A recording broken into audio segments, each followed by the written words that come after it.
ठंडी ठंडी हवा हरम की है। अल्हम्दुलिल्लाह रब्बिल आलमीन वस्सलातु वस्सलामु अला सय्यिदिल मुरसलीन अम्मा बाद फ़अऊज़ु बिल्लाहि मिनश शैतानिर रजीम बिस्मिल्लाहिर रहमान। मेरे नाज़रीन किराम, आज हम इंशाअल्लाह ज़वदल बकरा ईद के बारे में, कुर्बानी के बारे में इंशाअल्लाह। मेरे आका सल्लल्लाहु ताला अलैहि वसल्लम ने फरमाया कि कुर्बानी करने वाले को कुर्बानी के जानवर के हर बाल के बराबर उसको नेकी मिलती है। सुभान अल्लाह, इतनी प्यारी फजीलत कि अभी पता नहीं है कि उस जानवर के ऊपर कितने बाल हैं, लेकिन उसके बराबर नेकियां मिल रही हैं। तो कोशिश करें, जो साहिब इस्तिताअत हैं वो लाजमी लाजमी लाजमी कुर्बानी करें। साहिब इस्तिताअत के लिए क्या है, कुर्बानी किस पर वाजिब है?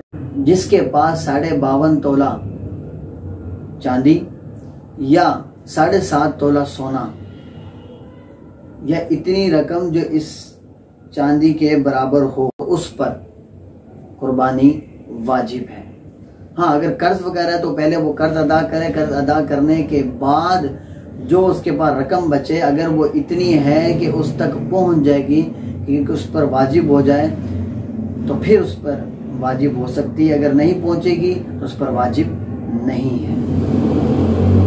लेकिन हमारा एक तबका ऐसा भी है जिन पर कुर्बानी वाजिब होती रहती, वो कुर्बानी अदा नहीं करते और वो गुनाहगार होते रहते हैं। ऐसा ना क्या करें, इस साल में एक बार तो कुर्बानी है, बिला वजह के एतराज़ कर रहे होते, गरीबों को दे दे, गरीबों को। जब अल्लाह अज़्ज़ा वजल का हुक्म आ गया है कुर्बानी करने का, तो फिर अपनी अकलें क्यों दौड़ा रहे होते हैं, ये समझ में नहीं आती।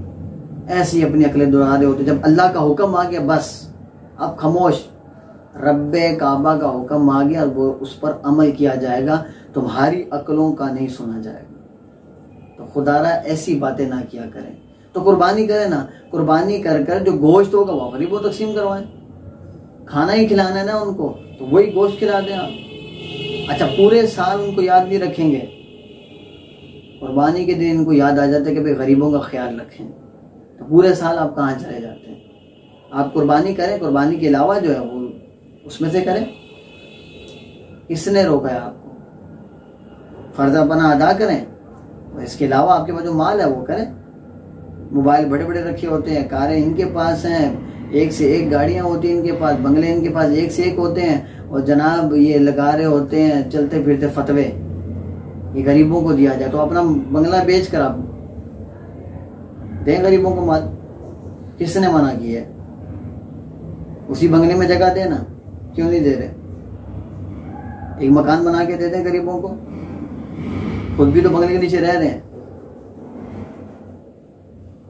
तो ऐसी बातें नहीं करनी चाहिए। खुदारा अल्लाह के हुक्म पर अमल करना चाहिए। मेरे आका सल्लल्लाहु ताला अलैहि वसल्लम ने बकरी के बारे में फरमाया कि इससे एहतराम करो, इससे मिट्टी झाड़ो। क्यों? ये जन्नती जानवर है। अल्लाह अकबर। और शरीयत की तरफ से जो कुछ जानवरों का ख़ास किया गया है वो ये है कि ऊँट है और गाय है, जो इनकी किस्मों में वो भी शामिल हैं, और बकरी है जो इनकी किस्मों में शामिल है। यानी बकरा बकरी, दुम्बा दुम्बी, इसी तरह गाय भी, भैंस भी, और ऊँट और ऊँटनी। अच्छा, ऊँट की जो उम्र है वो 5 साल है। जो 5 साल का होगा तब उसकी कुर्बानी की जाएगी। गाय का है 2 साल, वो 2 साल की होगी तो उसकी कुर्बानी की जाएगी। इसी तरह बकरा, बकरी और दुम्बा, भेड़ वगैरह जो हैं, ये जो इनकी किस्में जो हैं, इनका भी यही हुक्म है कि ये 1 साल, इनकी उम्र 1 साल। ऊँट की 5 साल, गाय की 2 साल, और इनकी बकरा जो दुम्बा वगैरह इनकी किस्मों में जो आ रहे हैं, इनकी 1 साल है। लेकिन भेड़ और दुम्बे के बारे में आया है कि अगर ये 6 माह का हो और दिखने में दूर से साल भर का नजर आए, साल भर का दिखने में दूर से, यानी इतना फरबा हो, गोश्त वाला हो, मोटा हो, तगड़ा हो, इतना हो कि दूर से ये साल का दिखे, तो उसकी कुर्बानी जायज़ है। अगर वो इसके अलावा जितने भी जानवर अगर एक दिन भी कम है तो उसकी कुर्बानी नहीं होगी। ये सिर्फ कुर्बानी का हुक्म है, कुर्बानी के बारे में बताया, इसके अलावा नहीं कह रहा कि ज़ब्ह नहीं किया जाएगा। मैं कुर्बानी के बारे में कह रहा हूँ, एक दिन भी कम हो तो कुर्बानी नहीं हो। ऊँट में भी 7 हिस्से होते हैं, गाय में भी 7 हिस्से होते हैं, और बकरा और बकरी, दुम्बा और भेड़ वगैरह जो हैं, इनमें सिर्फ एक ही हिस्सा। और शरीयत ने इसको तकसीम करने का तरीक़ाकार बताया है कि गो इसके उस हिस्से के 3 हिस्से कर ले, 3 हिस्से कर ले। एक गुरबा में तकसीम करें, दूसरा अपने रिश्तेदार और अहबाब वगैरह में तकसीम करें, और तीसरा अपने घर में रख लें। और ये लाजिम नहीं है, मेरे आका अलैहि रहमतुल्लाह तआला ने फरमाया कि ये लाजिम नहीं है, चाहें तो सारा का सारा गरीब को तकसीम कर दें, मसाकीन को तकसीम कर दें, और चाहें तो खुद ही रख सकते हैं। लेकिन बेहतर तरीका ये है कि अब खुशी बना रहे तो सब मिलकर मनाएं। तो ये तरीका बताया गया है। और कुर्बानी करने का तरीक़ेकार क्या है? हमारे यहाँ पर ये होता है कि बड़े बुरे तरीके से कुर्बानियाँ कर रहे हो, पता नहीं चल रहा था बकरा किधर घूम रहा है, या वो जानवर का मुंह किधर है, किस तरफ किया हुआ है। जहाँ वो उसको लिटाते हैं वहीं छुरी फेर देते हैं, और सबसे बड़ी गलती ये करते हैं उसके सामने वो छुरी फेर रहे होते हैं। तो कोशिश करें कि उनके सामने छुरी वगैरह आप नहीं तेज़ करें, छुरी पहले ही तेज़ कर लें। अपने आलात वगैरह जो हैं, जो भी छुरी वगैरह जो ये सारी चीज़ें आप पहले तैयार करके रखें, जानवर को तकलीफ ना दें। आप ये सोचें कि अगर उसकी जगह आप और आपको छुरी दिखा अगर आप ज़बह करें तो फिर आपका क्या हाल होगा। तो खुदारा ऐसा ना करें, छुरी वगैरह जो भी है आपका आलात वगैरह तो वो पहले से तैयार रखें आप, ठीक है। कुर्बानी करने का तरीक़ेकार ये है कि कुर्बानी का जो जानवर है उसका सर जुनूब की तरफ हो, यानी जो सर जो है वो जुनूब की तरफ हो, और उसका चेहरा किबले की तरफ हो, ठीक है। और कुर्बानी जो कर रहा है उसका चेहरा भी किबले की तरफ हो। अगर दोनों में किसी एक का चेहरा फिर गया तो इसलिए ये मकरूह है, सिर्फ नापसंदीदा अमल है, ये मकरूह है, कुर्बानी हो जाएगी। लेकिन यह है कि किबले की तरफ उसका रुख होना चाहिए, ठीक है, दोनों का।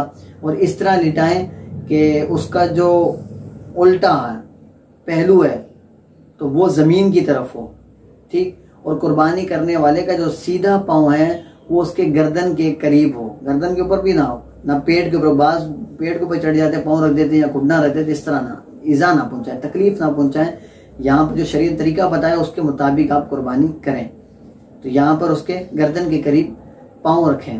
हज़रत अल्लामा मौलाना मुफ्ती अमजद अली आज़मी रहमतुल्लाहि ताला अलैह फरमाते हैं कुर्बानी के लिए जो रगें काटी जाती हैं वो 4 हैं।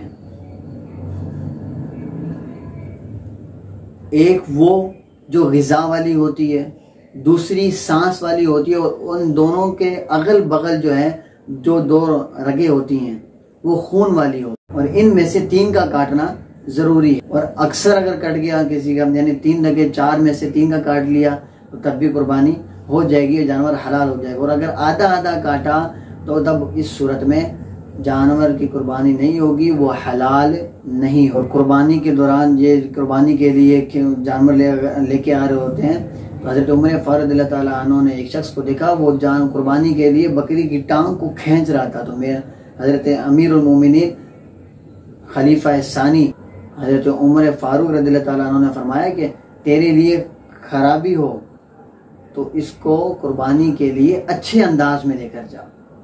तो एहतराम क्या करें जानवरों का, ये अल्लाह की राह में कुर्बान हो रहे हैं, तो इनका एहतराम किया करें, इनसे प्यार किया करें।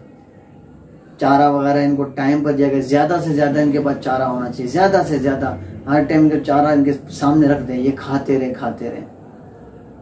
चारे का ख़ास ख्याल रखें। इमाम मोहम्मद बिन मोहम्मद गज़ाली रहमतुल्लाह तआला अलैह के बारे में है कि इसने इनको ख्वाब में देखा तो पूछा मा फ़अलल्लाह बिका, यानी अल्लाह अज़्ज़ा वजल ने आपके साथ क्या मामला फरमाया।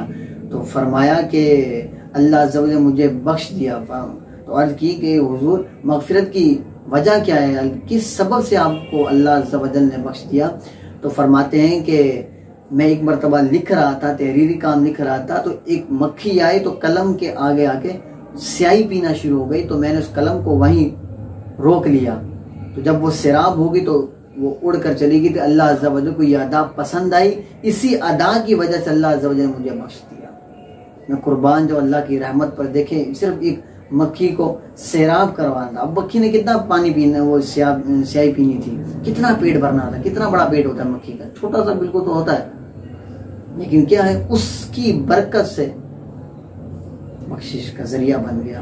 तो हम जानवर पर अगर शफकत और मोहब्बत करेंगे, इनका एहतराम करेंगे, इन पर जुल्म नहीं करेंगे तो कोई बईद नहीं है, इन्हीं की बरकत से अल्लाह अज़्ज़ा वजल हमारी मग़फ़िरत फरमा दे। तो इनका ख़ास ख्याल रखें। मन्नत या मरहूम की वसीयत पर की जाने वाली जो कुर्बानी है उसका गोश्त खुद नहीं खाएंगे, वो गरीब और फुकरा और मसाकीन को वो सदका करना वाजिब है, वो खुद नहीं खाएंगे। कुर्बानी के गाय या ऊँट में अकीके का भी हिस्सा मिला सकते हैं, यानी अगर इनमें 7 हिस्से होते हैं तो अब ऐसा नहीं है कि एक हिस्सा है तो उसी में नियत कुर्बानी की होगी, उसी में अकीके की होगी। नहीं, अकीके का जो गोश्त है उसका हिस्सा अलग होगा, उसकी नियत अलग होगी, और जो कुर्बानी है उसकी नियत अलग होगी। ये इस तरह 2 हिस्से हो जाएंगे, एक हिस्से में 2 नियतें नहीं कर सकते। तो कोशिश करें कुर्बानी किया करें। बाज़ अगर ऐसे होता है कि 3-4 घर में भाई होते हैं और वो सारे कमा रहे होते हैं, लेकिन कुर्बानी पूरे घर की तरफ से एक कर देते हैं, वो बोलते नहीं हमारी कुर्बानी होगी। ऐसा नहीं हो सकता। कुर्बानी जिस पर वाजिब है तो उस पर वाजिब है, वो अपना वाजिब अदा करेगा। अल्लाह ताला से दुआ है हमें सही मानों में इखलास के साथ कोशिश करें, रियाकारी वगैरह ना हो, बिल्कुल तकब्बुर ना हो, हम वाजिब को अदा कर रहे हैं। और ये कुर्बानी के दौरान जो वीडियोस वगैरह बना रहे होते हैं, मजाक वगैरह कर रहे होते हैं, ये बनाना दुरुस्त नहीं है। इस वक्त मौत को याद करना ये हमारे बुजुर्गान दीन का तरीक़ेकार रहा है। मौत को याद क्या करें, उस जानवर की अगर हमें लिटा दिया जाए तो हमारा क्या बने। इस तरह अपने आप को अंदर से झंझोड़ा करें, वीडियोस वगैरह ना बनाया करें, इस तरह के मजाक वगैरह ना किया करें। तो अल्लाह ताला हम सबको अमल करने की तौफीक अता फरमाए और सही मानों में उसकी राह में इखलास के साथ कुर्बानी करते रहने की तौफीक अता फरमाए। और दीन इस्लाम को जब हमारी अपनी ज़रूरत पड़े तो हमें भी अपनी कुर्बानी देने की तौफीक अता फरमाए। आमीन बिजान नबील अमीन सल्लल्लाहु तआला अलैहि वसल्लम।